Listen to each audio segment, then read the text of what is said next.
تو کسی کا سسر بیٹھا ہوا ہے جا کے وہاں پہ، کسی کے سسر کا دوست بیٹھا ہوا ہے، کسی کے بھائی کا دوست بیٹھا ہوا ہے، تو بڑے بڑے جو افسران ہیں انہوں نے اپنی لابنگ کے لیے لندن کے اندر کچھ لوگوں کی یا تو خدمات حاصل کی ہیں یا اپنے رشتہ داروں کو وہاں پہ روانہ کیا ہے۔ واہ کیا بات ہے! یہ وہ نواز شریف ہے جس کا کردار پاکستان کی سیاست میں سے ختم ہو گیا تھا، اور شیدہ ٹلی پریس کانفرنس کرتا ہوا اور شیدہ ٹلی پریس کانفرنس کرتا ہوا اور بادامی جیسے بادامیوں کے پروگراموں کے اندر گفتگو کرتا ہوا قابو ہی نہیں آتا تھا۔ اور جی سیاست ختم ہے، جی شریفوں کی سیاست ختم ہے، جی شریفوں کی سیاست ختم ہے۔ اب سارے جا کے اس کے لابنگ کر رہے ہیں کہ جس کی طرف وہ ابروئے نواز شریف اٹھ جائے گی وہ جو ہے وہ سپہ سالار ہو جائے گا۔ اس کے ہونے کے بعد وہ کیا کرے گا نواز شریف سمیت اس قوم کے ساتھ، یہ ایک الگ بحث اور کہانی ہے، لیکن وہ جناب وہاں پہ لابنگ ہو رہی ہے۔ تو وہ جو لابنگ ہو رہی ہے اس کے منظرنامے پہ میں نے کہا واہ کیا بات ہے، قسمت لے آئی پھر کہاں پر قسمت ہمیں کہاں سے، یہ تو وہی جگہ ہے جو گزرے تھے ہم جہاں سے۔ تو خیر وہ جناب اللہ آپ کا بھلا کرے، وہاں سے یہ خبر ملی کہ یہ جو لابنگ ہو رہی ہے اور مختلف انکلز جو ہیں اور وہ نواز شریف صاحب سے آ کے ملتے ہیں، یا مجھے کل ایک صاحب حال نے بتایا، میں نے کہا یار وہ سامنے سارے کیمرے کھڑے ہوتے ہیں، وہاں سے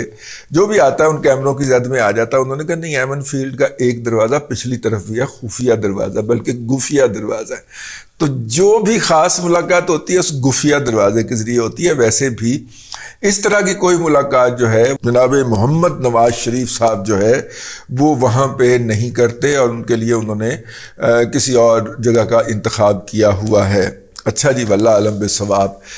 تو اگر اب وہاں سے جب اس خبر کی کنفرمیشن ہوئی تو اب ہم نے گیٹیاں ملانی شروع کی ہیں، ادھروں ادھر کمائی، ادھروں ادھر کمائی۔ اگر نومبر کے پہلے ہفتے کے اندر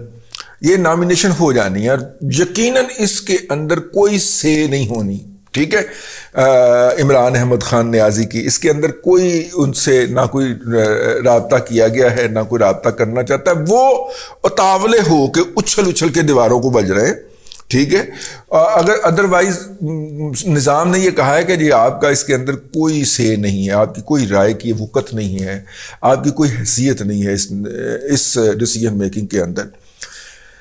اب عمران احمد خان نیازی صاحب جو ہیں ان کو کہا گیا کہ آپ کے پاس اگلے 12 دن ہیں، آج 18 تاریخ ہو گئی، تو آج نکال کے 11 دن ہیں، ان 11 دن کے اندر آپ کوئی نہ کوئی چمتکار کریں،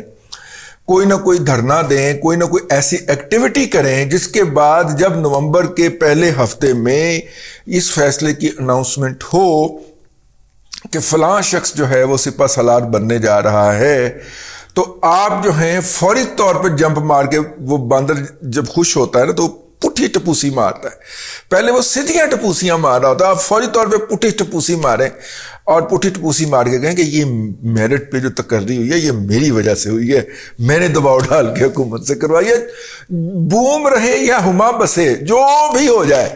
آپ نے فوری طور پہ اس کا کریڈٹ کھینچنا اپنی طرف اور لوگوں کو بتانا ہے کہ جناب آپ کے بھائی نے میرٹ پہ تقرری کروائی ہے۔ تو جو ہدایت کار ہے لالہ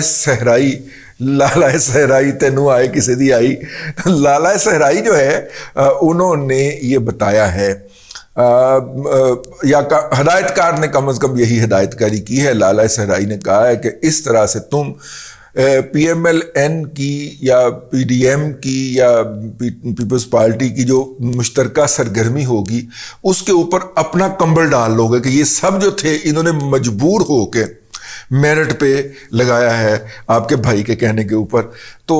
یہ ہے جی سرگرمی اور یہ ہے ایکٹیویٹی جو میں نے کہا کہ میں آپ کی خدمت میں عرض کر دوں، لیکن مجھے یہ لگتا ہے کہ نومبر کے پہلے ہفتے میں اس پروسیس کا آغاز ہوگا، اناؤنسمنٹ ہو سکتا ہے تاخیر میں ہو جائے، لیکن کہنے والے یہ کہہ رہے ہیں عمران خان کے پاس کوئی بھی حرکت کر کے اپنے آپ کو اس فیصلے سے ریلیونٹ بنانے یا وہ فیصلہ جو ہے وہ ٹوٹل کا ٹوٹل اٹھا کے اپنی جیب میں ڈال لینے کے لیے یہ 12 دن ہے۔ دیکھیں، بلکہ اب تو 11 رہ گئے، دیکھیں اب 11 دنوں کے اندر عمران احمد خان نیازی کیا چمتکار دکھاتے ہیں کہ وہ اس سیاست کے اندر ریلیونس رہ سکیں۔ وہ 8 میں سے 6 سیٹیں جیت کے بھی اب بھی پاکستان کے امور ریاست کے اندر ریلیونٹ نظر نہیں آتے۔ اب تک کے لیے اتنا ہی، اگلے ولاگ کے اندر آپ سے پھر ملاقات ہوتی ہے۔ اللہ تبارک و تعالیٰ آپ کو آسانیاں عطا کرے اور آسانیاں خلق خدا میں تقسیم کرنے کی توفیق عطا کرے۔